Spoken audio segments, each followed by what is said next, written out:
We're not going to have these historic times again, so I think people, and especially landlords, need to make as much out of that as they can.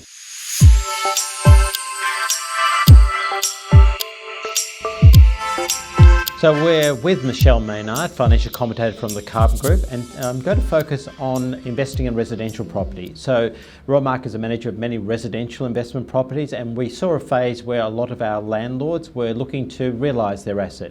But with increasing yields, rental returns and capital growth, there's a real positioning now where they're pivoting and considering holding their properties. And in some respects, people are now looking to leverage that improved position to start building a property portfolio rather than just realising the capital growth or capital recovery that they've enjoyed through this shift in the marketplace. What would you say about that, Michelle? I think there is a real mindset shift with people who are realising that properties that are positively geared or moving closer to positively geared aren't a bad thing, because it means that the rental property is actually supporting itself. So I think there is that shift away from people only wanting negatively geared property.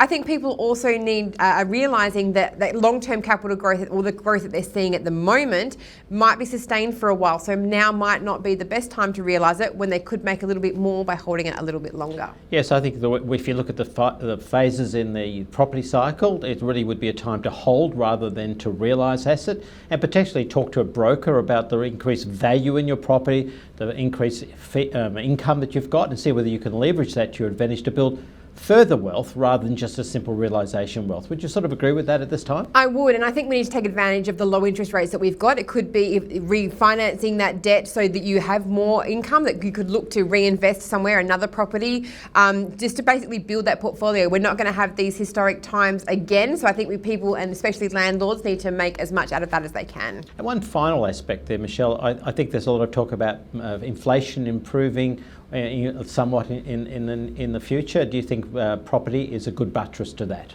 I think it is.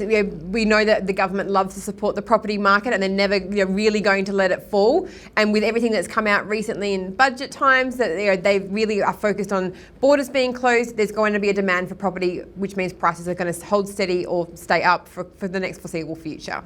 So if you're looking to make a decision in relation to building or reviewing your property investment portfolio, we invite you to speak to a Realmark agent in your area.